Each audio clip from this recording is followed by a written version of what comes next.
Hello and welcome to the Hooligan Report for another week. I'm joined tonight by Bojan Hi guys. and also Cooksen, Hello. two United supporters tonight. So I guess I'll have to start off by asking you guys. Anthony Martial, he's had quite a start for United. What a waste of money. He seems pretty well suited to the Premier League Yeah, with his well, kind of pace, directness, composure in front of goal. for a 19-year-old, his composure isn't too bad, is it? Ice in his vein. Yeah, absolutely. Um, I mean, he's scored again. Was it this morning or yeah, this morning wasn't it in the League Cup as well? So he's doing it in all competitions. Well, yeah, well, I mean, what have you made of him? He's calm, composed. He gets the ball, he runs at defenders. It's pretty much what we've been begging for quite a while. And in a bizarre sense of way, we've managed to replace Van Persie before Arsenal have as well. I, But I think that. Sorry. you see him and he just does all the tricks. His goals, he's very good at giving eyes to the goalkeeper and placing it in the corner. And apparently, his odds for being Young Player of the Year have cut so fast. Which unfortunately means you'll owe Monaco more money. I think, Bojan, we were chatting about that the other week, that you're more than happy to pay it if it means he's going to win those awards. Mate, I think we don't have to pay a lot more than what we expected. I've got a question for you, being an impartial observer. How many Ballon d'Ors do you think he'll win? He's already Jeez. almost a lot for this year, so how many are we looking at? I'm pretty sure we only pay Monaco if he wins the Ballon d'Or. Hopefully, it's not per Ballon d'Or, or else he Right. might be in some financial problems. Right. I mean, yeah, you can't think of many better starts to a career in the Premier League, at least. And I mean, I think it was his debut that called to mind comparisons to Henri, and I think people said it was a bit premature. But you certainly have to think the way he's started, that his if he can keep up some level of consistency, and obviously at 19 he'll have patches where he probably won't perform to this level, but he's clearly running on adrenaline at the moment, or something that's sort of keeping him going. Um, and we'll see how long it lasts for him. At 19, he's still got quite a bit of development to do, but he's certainly looking good so far. I mean, Yeah, you look at him. I mean, he scored more goals this just already equal to what Falcao did last year. Yeah. He's going to outscore Rooney this year without question. I I mean, was I was going to ask you. I mean, it raises an interesting question about Rooney's place in the side now, because I think we saw last season when he was played in that attacking midfield role that he wasn't really getting the best out of his game. But does this mean that you change formation to suit both of them? well, Rooney probably does will probably play off Martial now, or he'll play number 9 when Martial needs a rest or a spell on the sidelines. But it's just, I mean, Rooney has played what 13 years at top level. Yeah. I mean, he's close to, and he does look like a 35-year-old, not a 29-year-old. We did have that discussion earlier Yeah. in the season, I think, with Wilston Raider, where he made that point that a lot of the younger, or the players that come onto the scene when they're quite young, do actually end up burning out around 29, 30 sort of age that Rooney's now approaching, or is already at. So it will be interesting to see how his form goes over the rest of the season. Yeah. But then you compare it to Ronaldo, who just banged in what 5 goals in the past week. Yeah, but he is playing Just in Spain. I mean, it doesn't really count. it's just the physicality of Rooney probably doesn't help against him. I mean, he Yeah. was shocking against Southampton. I mean, when Mata suddenly went into number 10 role, we looked a lot better, a lot fluid in attack. And then Schweinsteiger came on and just oh, controlled the game. Well, we might talk about that game now. Use that as a chance to move on to reviewing the games. And I think that's 8 games in a row now, or it's 8 games in total that United's actually come from behind against Southampton to get the win. So it's an impressive record. But how'd you find the game? well, we kind of made it harder than it needed to be, really. Pella spent half the game just trying to bully Daily Blind, and that's how they got not how they got the first goal, but that's how they got that last goal. But yeah, we kind of gave the ball away sloppily for their first goal, and they came down the right hand side, crossed it into Mane. De Gea pulled off a worldly save, and then Pella got the rebound, and then we kind of started to get control of the game after that. Whereas in a couple of the other games, we've gone behind, and we've kind of been looking at trying to stretch out a draw, but yeah, really played well, controlled the ball. We almost seemed to kind of bore them to death a bit, to be honest. I mean, especially obviously with that last goal, 45 passes involved, and that's two consecutive years in a row where United have scored a goal from a Southampton back pass. Oh yeah, that's right. Same person did the same thing last year. Yeah. But the game also did show that we can't play well with Carrick and Schneiderlin as a partnership. I mean, both of them they're primarily defensive midfielders. They need either Herrera or Schweinsteiger next to them to bring the best out of each other. Well, it was interesting. So Herrera didn't start against Southampton? No, nor did Schweinsteiger. That's an interesting one, because I think we were talking, was it last week, about the fact that Herrera should hopefully be getting a bit more of a solid run of games now. He should be getting more game time, because he's the other. Like Schneiderlin and Carrick, as kind of quickly was saying, they both receive the ball and then look sideways or backwards, whereas Herrera immediately gets the ball and the first thing he does is he looks forward and he's looking for that forward pass. Whereas kind of the ball tends to go very much side to side when you've got Carrick and Schneiderlin beside each other. Yeah, I mean, there always seems to be that player at each club that supporters always seem to look at and say, why isn't he getting more game time? So it's an interesting one. Did Herrera start this morning? Yeah. Okay. So it'll be interesting to see how that pans out. But the game of the weekend that I think everyone had their eyes on was the early game, and in some ways it had a very predictable result. That, as bad as things get for Chelsea, they always seem to do one over Wenger and Arsenal, and they came away with that 2-0 victory with 2 red cards for Arsenal, which obviously didn't help matters.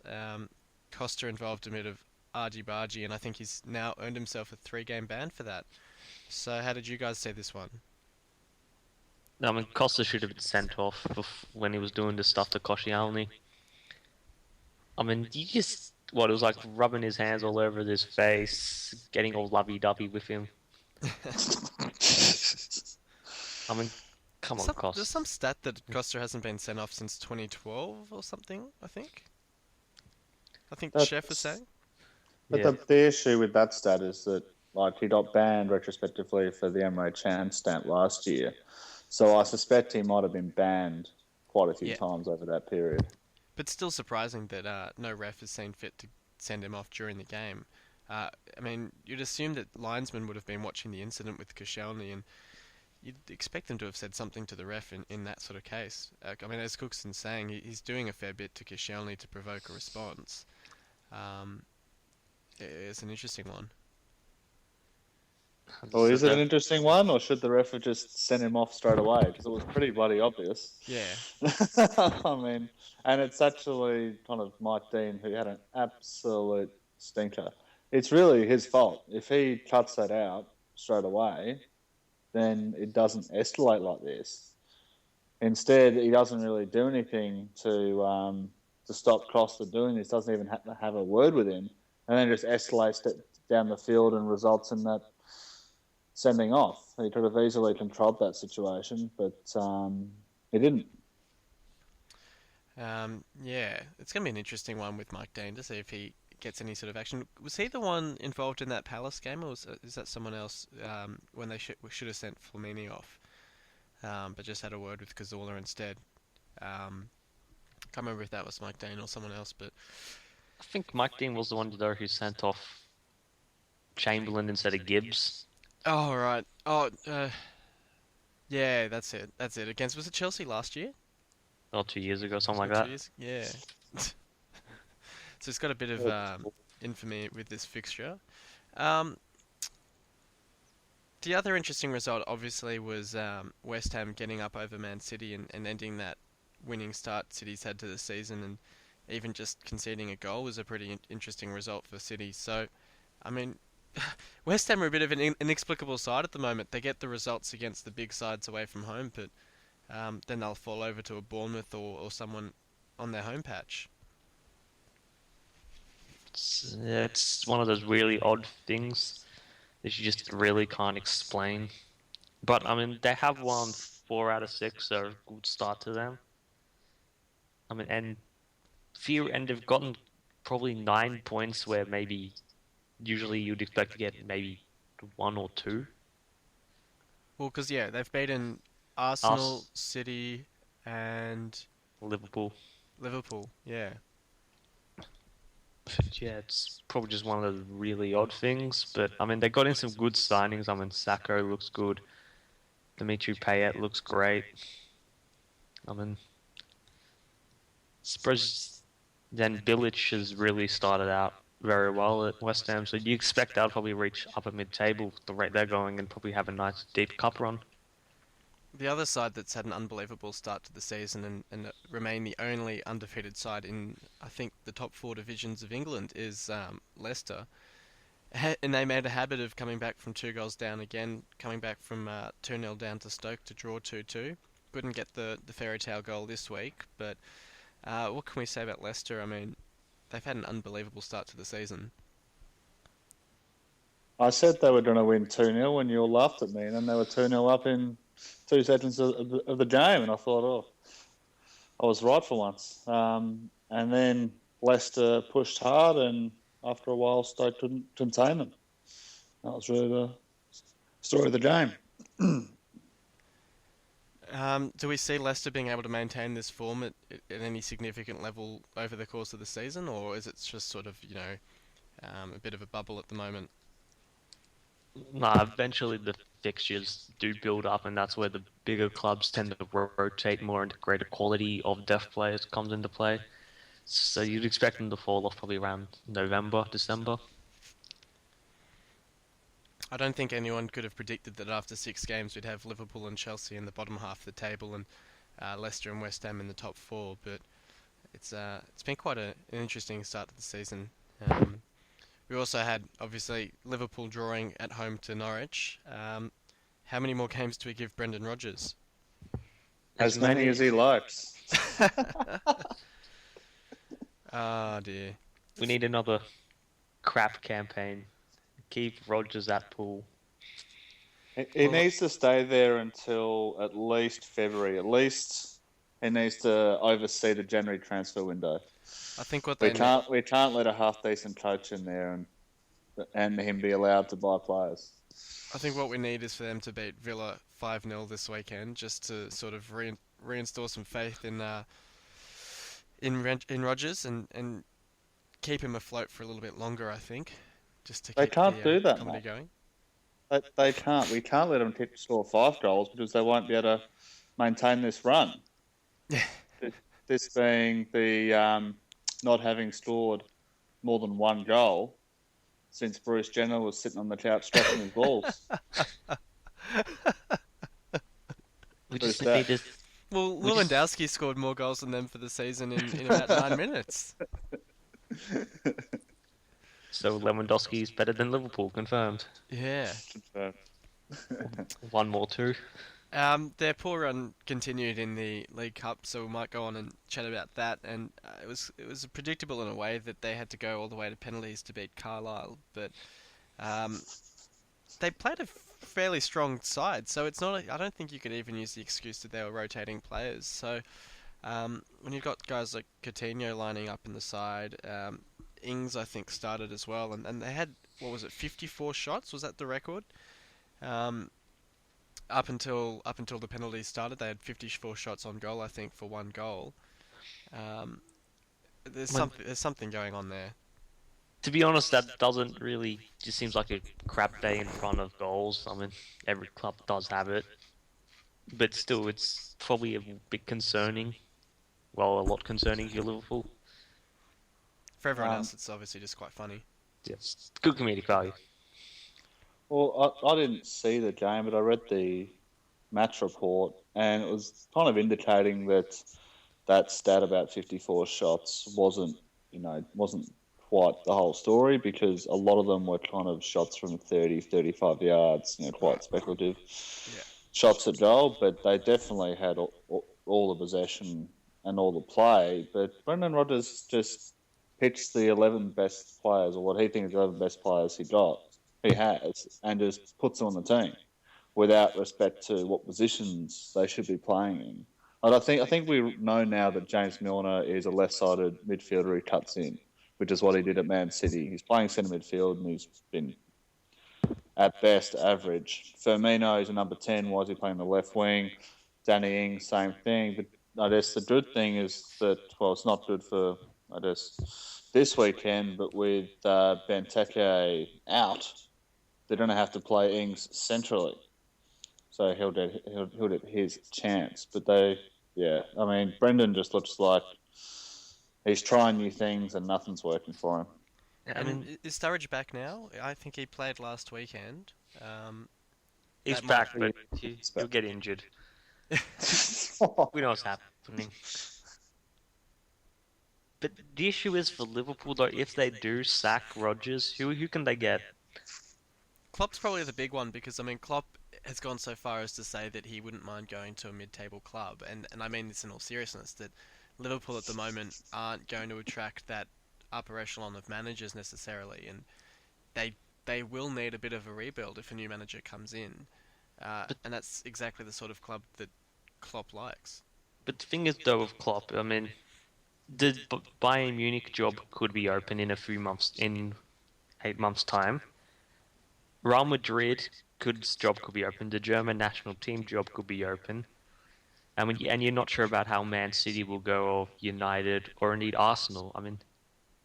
8 big clubs could have openings better than Liverpool at the moment. So if you're Klopp, you might as well wait it out.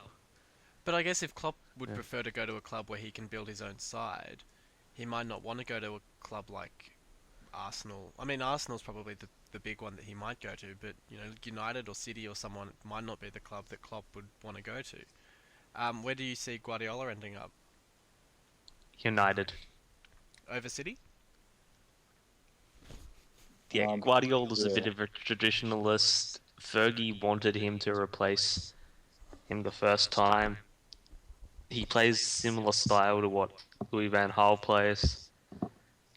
Then Guardiola probably has a bit of a wish to manage United, so... Absolutely. I think I'm not 100% sure it's going to work, but I think Guardiola will end up at United. And on Jurgen Klopp, he's already turned down Liverpool in the summer, and a couple of weeks ago, Honigstein, the German journalist, has said that he will entertain offers around the end of this year. But the links with Liverpool seem kind of tenuous at best. And then there was the one this morning about Ancelotti. I really can't see that happening. And the thing is, you're talking about Klopp can come in and build his own team and that. How prepared are the owners who are already thinking, if not trying actively to sell the club? How much money are they going to give a new manager after seeing Dalglish waste all that money and now Brendan spend, 300 million? Yeah, I'm not sure they're going to dip their hands in their pockets too much more. That's a fair point. It will be interesting. I think if Rodgers is going to go, it will be around November, December to give any new manager some time in the window. But the owners may well say no funds are available. You've got to work with the squad. Sell if you want to buy, sort of thing. They do have quality players there, and as you say, it's just about playing them in the right positions. It would be interesting to see who they manage to bring in. Sorry? They should probably bring in a defensively minded manager, though. Their defense is about as they're scoring so few goals at the moment as it is. Can they score any less?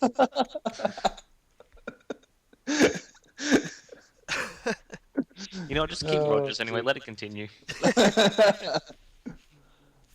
Yeah.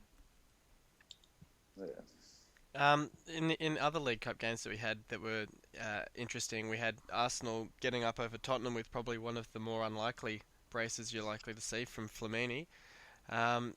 And there was a few rumours of a bit of racial tensions there, but I think my understanding is a lot of that was just hyped up over Twitter.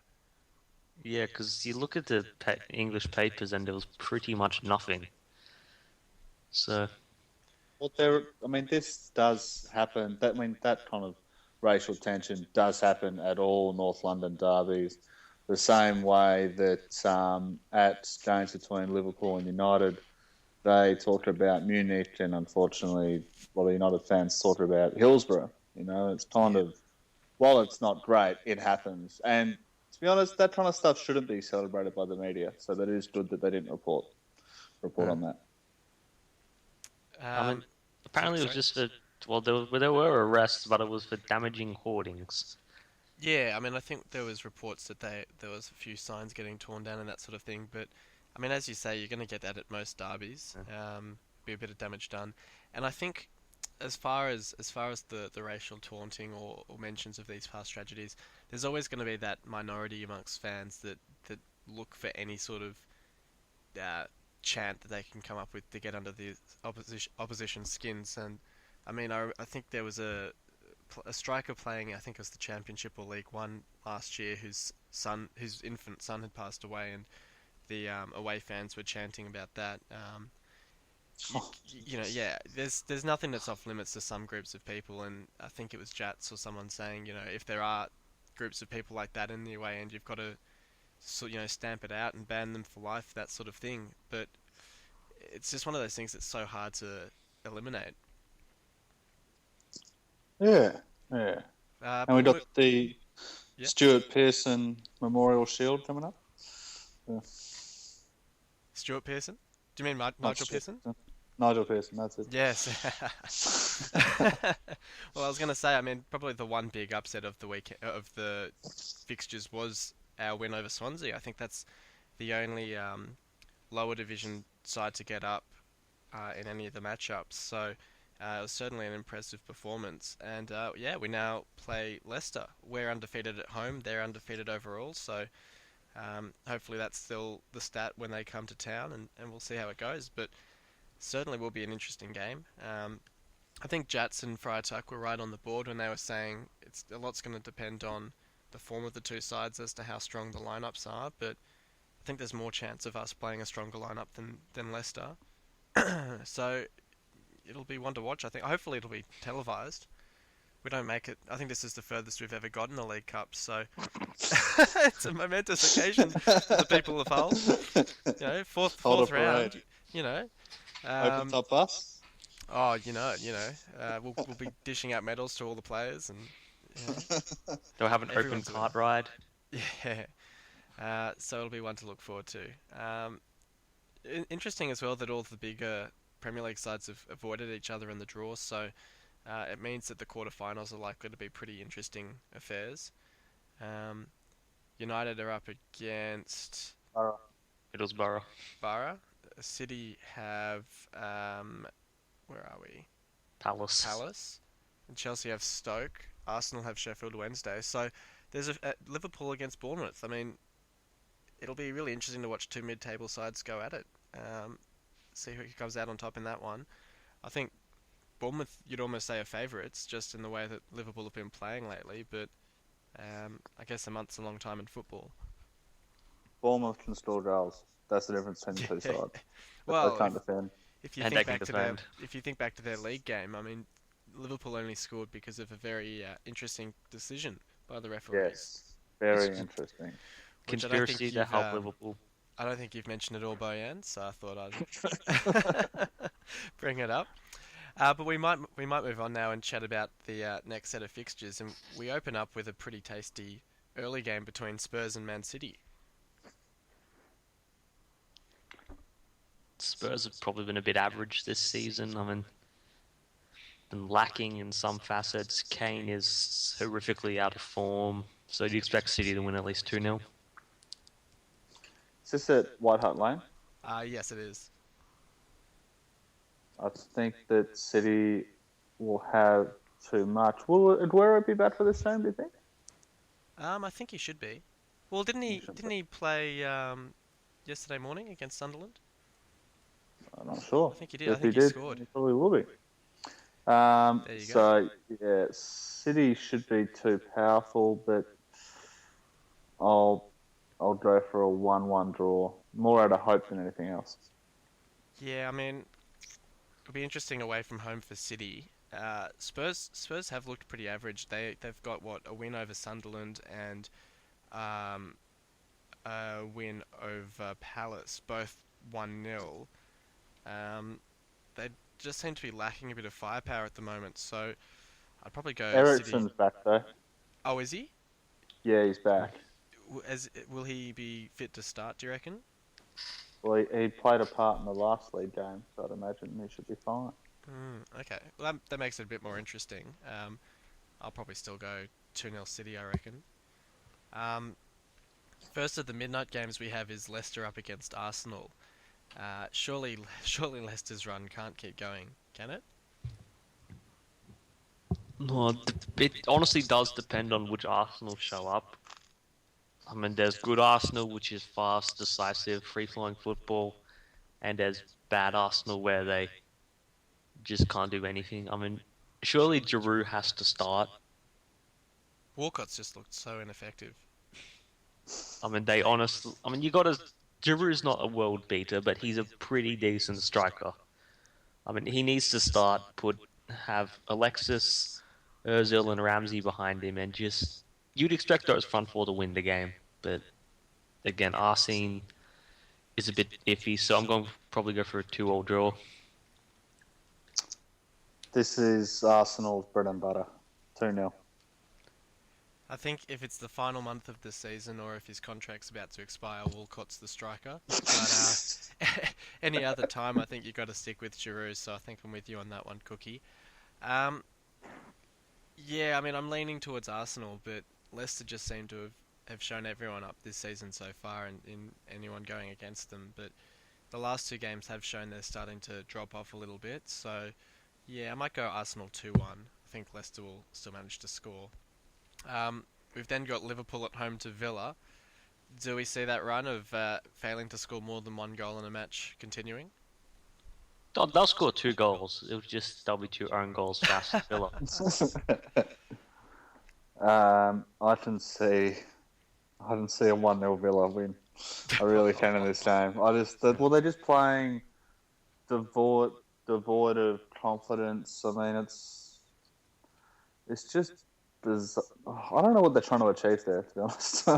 Like, you watch their games and it's almost like they're just passing it around until they can give it to Coutinho, and it's like, oh mate, do everything for us. Yeah, So bang one in from 30 yards. That was pretty much the game plan under Suarez, though. Yeah, but Suarez was elite. An elite forward playing in the Premier League. And Suarez did score a lot of goals against the lesser teams, which means he would have thrived in this kind of game. But without him, they'll need Ings to step up. I think they're just hoping and praying that Sturridge will stay fit as well, but I think he's got a lot of work to do to get back to the form of a couple of seasons ago if he's going to get back to it. I'll probably go a 1-1 draw in that one, I reckon. I'm going 0-0 draw. Didn't you just say they were going to knock in 2 own goals? Yeah, but I was more being facetious. Now I'm being serious. They'll both be ruled out for offside by the Liverpool ref. We've got your boys up against Sunderland as well at midnight, so there's a couple of tasty games at midnight. How do you see this one going? How many goals is Martial going to score? To get the Hattie. Oh, that's just what I was thinking, but I didn't want to say it. Well, I think United will win 3-1, and I think Martial gets a goal. But United need to be really careful they don't burn this kid out. He shouldn't have played in that League Cup game. It's ridiculous when you got Wilson there. I was surprised that Wilson didn't start, yeah. Well, he played for the under-21s a couple of days earlier, but I mean, was that really necessary? Because he's just far too good for that level of football, and I'm not sure what that bloke has to do to start.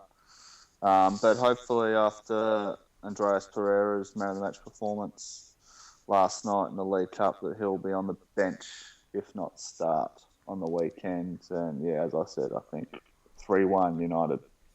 Yeah, I mean Sunderland always starts the season pretty poorly, so I might go 4-0 to United. Oh, yes, please. Yeah, again, you'd expect this. I mean, defensively, we're solid.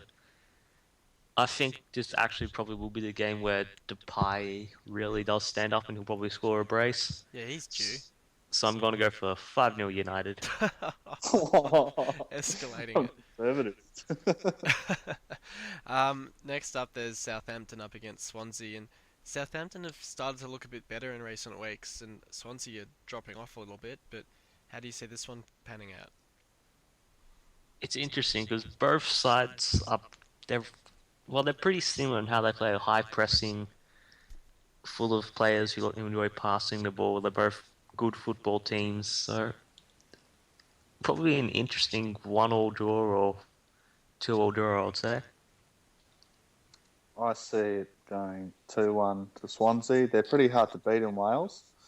And I'll be So really you think interested. it's at St Mary's then? Right. All right. Well, no, I'll stick with it. I won't turn it around. I'll stick with it. But I'll be interested to see how Jack Cook goes against his former club, and especially against Ward Prowse. Very impressive, Ward Prowse against United. He was very, very good. Yeah, just thinking about it, they've just made the trek from Yorkshire down to the south coast, so it's a fair bit of travel that they'll have racked up in the last few days. I might back It's like an Southampton. hour's flight. What's that?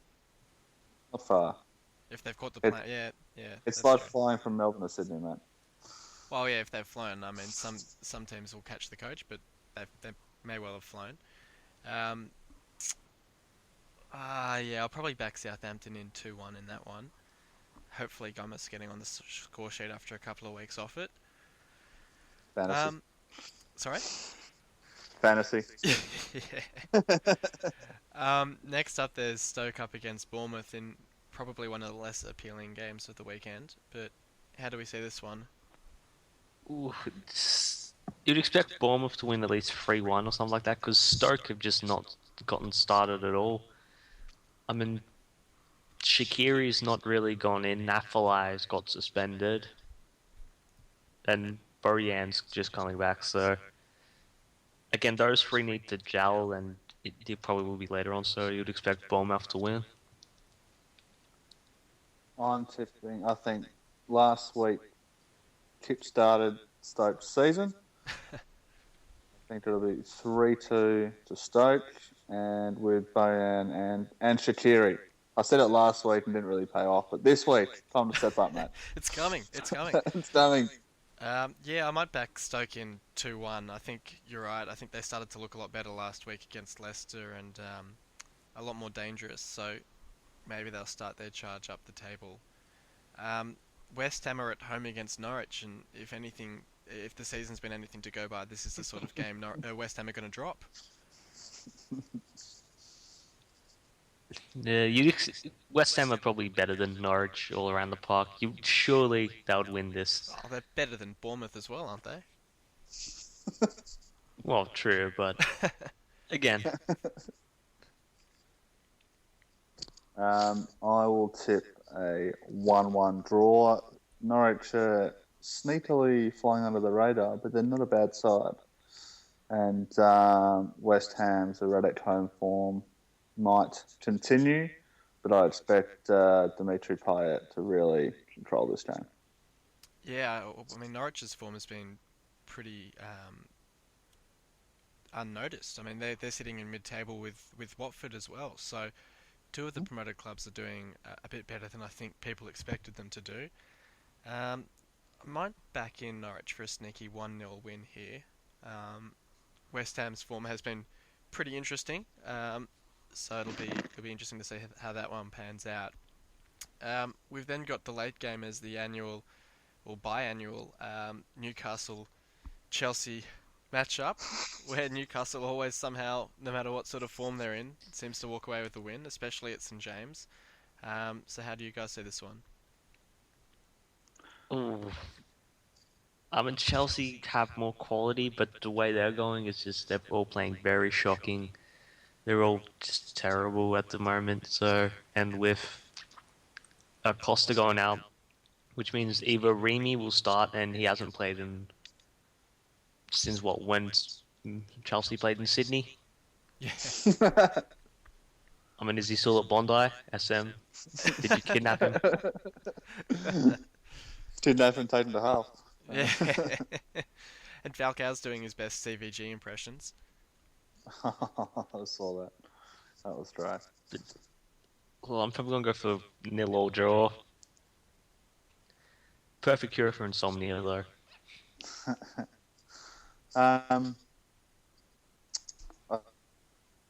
I I think Chelsea are going to struggle again, despite winning last week. You know, the first goal was a set piece, and we all know how terrible Arsenal are at defending set pieces. And then the second goal, Arsenal were chasing the game and got a lucky deflection. Even its 9 men, they weren't terribly convincing. And I know we don't usually talk this long about relegation battlers, but I'll with 1-1. And I think it'll be a late Chelsea goal to snatch a draw at St James. I'm going to back in Newcastle in this one. I think Chelsea were deceiving or flattering to deceive against Arsenal, and that it took 2 red cards for them to really sort of put their mark on the game. And I just don't see them going to St James and getting a win. I mean, they've struggled there in recent years. Maybe that was more of a Pardew factor than a Newcastle factor, but I reckon a sneaky Newcastle 1-0 win in this one. Tasty. Yeah, to edge Newcastle ahead in the relegation battle. The early game on the Sunday then is the Watford against Crystal Palace game. And when I say early, I mean it's 1 a.m. It's not too early. As just touched on, I mean, Watford have started the season a lot better than people expected as well. And Palace are just starting to drop off a little bit. So it might be a bit of an interesting one. I mean, yeah, it's. I mean, Palace they've actually turned around on the Guardiola. I mean, Pardew's done a very good job. I mean, they got Kabay, who's again looked good. Their wingers are very good at creating chances, but they are a bit inconsistent. So you probably would expect them to win at least 2-0. Well, I was the only one to tip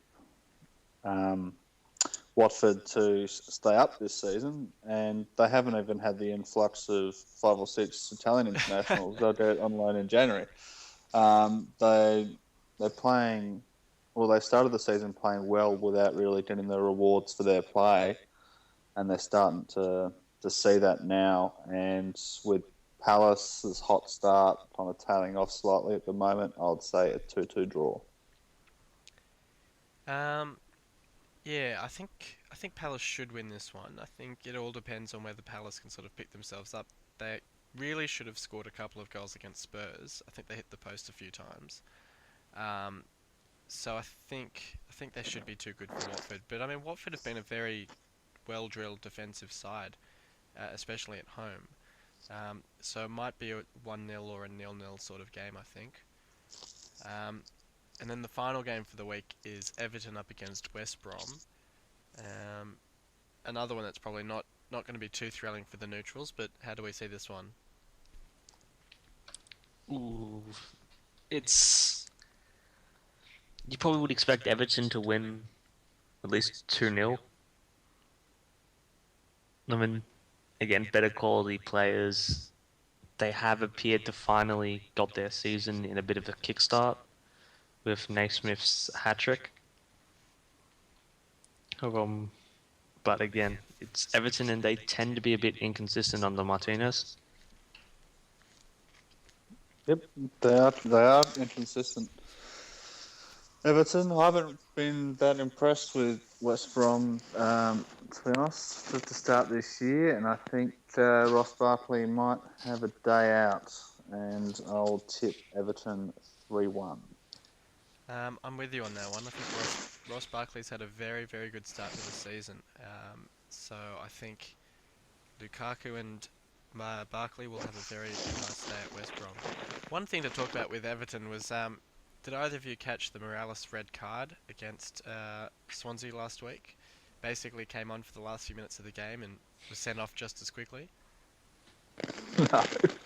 Let's look that up. He's a bit of an interesting one because I think he signed a new deal after initially saying he was happy to leave, and I think he might be a bit peeved at not getting a bit more game time.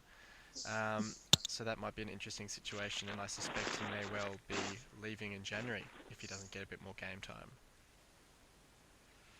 Why isn't he getting more game time? That's a good question. I think presumably Lennon's starting over him. I think they play on the same wing. God. I think Delafeo, I'm not sure if Delafeo's been getting a whole lot of game time either, but I suspect he'd be competing with Morales. Yeah, Why is Morales playing on a wing? Doesn't Morales normally play out wide for Everton? Barkley through the centre? Thought he played centre midfield. Are you talking about Kevin Morales? Yeah, doesn't he normally play out wide? I think he plays out wide, and I think he plays all along like attacking midfielders or something. Because if they've got Barkley central and they've got McCarthy and Barry behind him, they normally have Morales and Delafeo out wide. But I think lately they've been playing Lennon out wide instead. Oh, because usually they're not. They're more of they kind of play a patch midfield as opposed to genuine wingers. But now they're gone genuine wingers. Yeah, I think that was the sense I got anyway. I think they do normally line up that 4-2-3-1, but Naismith as well has been. Well, he started against Swansea and he obviously came on quite early against Chelsea, so not positive on how they've been lining up. But yeah, I mean it's been interesting because he's been a good player for them for a few years now, but seems to be on the periphery at the moment. But any closing thoughts, boys? Watch out for Martial. And just wait for when Wenger suddenly comes out, oh, we could have signed him in the past for £2 million in the packet of chips, but it was too expensive to buy. Is Wenger Jamaican? He's already said that, Cookie. He's already said that he was tracking Martial from a young age. It's like, piss off, mate. Well, just shows how much of an idiot you are. It's like, oh, I tracked all these world-class players and didn't buy any of them. Wenger was tracking me when I was playing schoolyard footy with my mates. And didn't Fergie come out and say that he was tracking company in 2004? No, there was a file that said, company could sign.